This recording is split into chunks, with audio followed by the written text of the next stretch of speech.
So it's my review of the Yodo Upgraded, I don't know what upgraded means, but Yodo Upgraded Waterproof 4-person back pen. No, that's definitely not 4-person.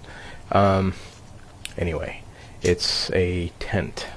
It's a 2-door tent, and it's got a basically the doors on the sides, which I'll show in just a few minutes here in my setting up video here. One thing to note is it is about 6 pounds, and it is a 2-person tent.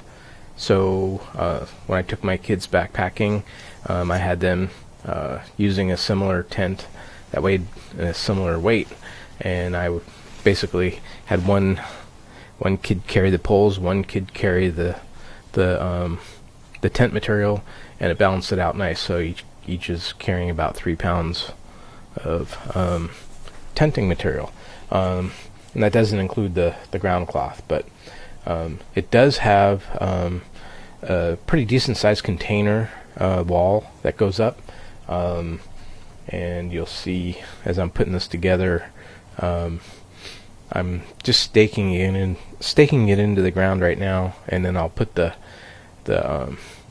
cross poles in. The poles are made of fiberglass, and that's what pretty much adds to the weight of this thing, is the fiberglass poles. They're pretty heavy, so some of the backpacking tents that I've seen use lightweight aluminum poles to cut down on the weight, but these are pretty small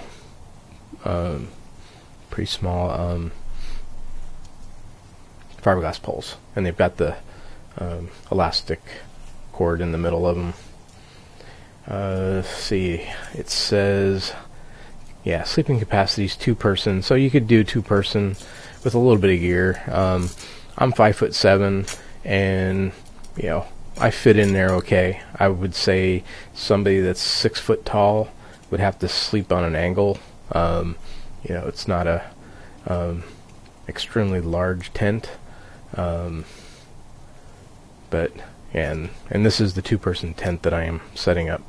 I think there's a couple options here on their listing for a 4-person tent and such, but anyway, one thing I noticed is when I'm putting the poles in, they went in fairly easy. The material that you slide it into didn't snag a whole lot, and there wasn't any openings for it to poke out of. I've put tents together where you get halfway into the middle and then they pop out, and you gotta stick them back into the material so that it continues on. And then so anyway, I noticed that putting them in was pretty easy, and you can see this is just one person putting this tent up. It really doesn't take a lot of effort, just a little bit of time, just a few minutes once you get the hang of it. The rainfly covers the whole tent, so as you see, when I put this tent up, you'll see that there's a large screen area, but there's also the rainfly that covers it, and that's nice because that helps cut down on the condensation when you have such a large screen like that. Now, this tent is probably more of a 2-season, summer, spring, maybe fall. I don't know how it would do in the snow. It's not a very extremely sturdy tent. I mean, it'll probably hold some snow, but I don't think it's a 4-season tent. Yeah, it says 3-season tent, so that makes sense. I wouldn't go too far with this in the snow. At no time did I ever feel like the poles were going to break on this. The poles are pretty strong. You can reef on them pretty hard, and they're not going to snap. It doesn't seem like the aluminum fittings on them seem pretty tight. Everything fits together really well. So this is this side that I just put up here is one of the main sides. The reason I say the main side, because once I put the fly on, you'll see the fly has 2 zipper openings. The other side, the fly has only 1 zipper opening, but they're basically like a vestibule. So they stick pretty far out, and you could stake them into the ground.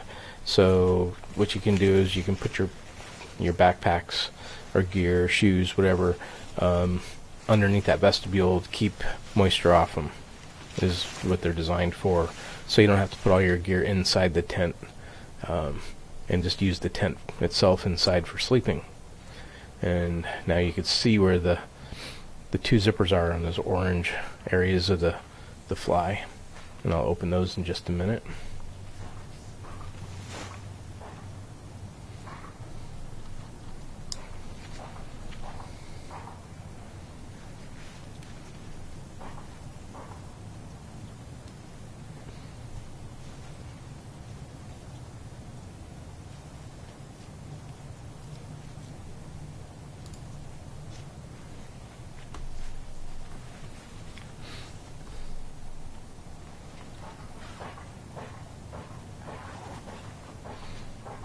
And this is taking a little bit extra time to set up because I've never set this up yet. So this is my first attempt. And you can see how the zippers come apart there, and that fly can be rolled up and kept out of the way. So if you're not in a lot of rain, you can just open it and not worry about it. And then just zip up the door. The door itself has this screen on it, and you can kind of see through the other side that there's a screen on the door, and you can open that screen up to add to the ventilation.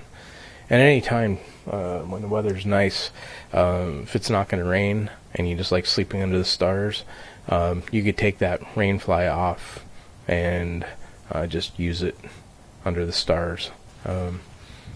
And if it's a warm night, then you get some decent air circulation through it.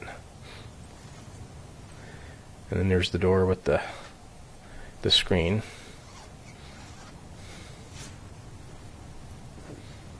I had to open up the screen from the outside before I zipped it up because I'm not inside, but you can open the screen up without the door being open.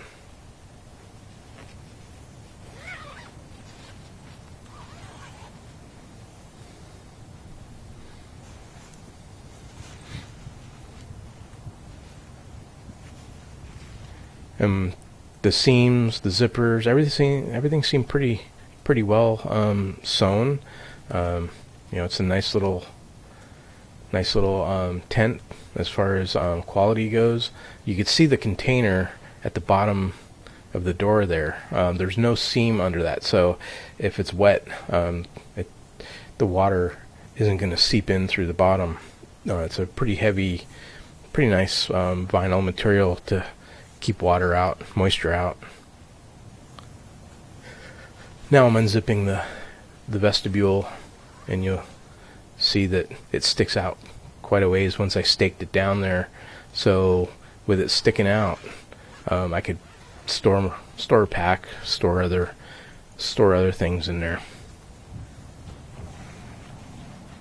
You can kind of see how it kind of bulges out. So that's the vestibule.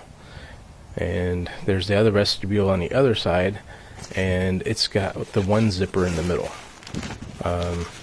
And so it's a little different. The door is the same though. It's got the screen so you can open up and get some ventilation through there. Sorry for the spinning. I just wanted to show how the vestibule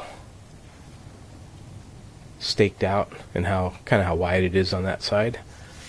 Zip it shut, and you'll see that there's enough storage there to store a pack and some boots or something like that as well.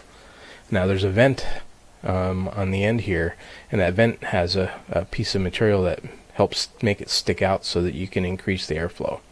So overall though, it's a really nice tent. I like it, and thanks for watching.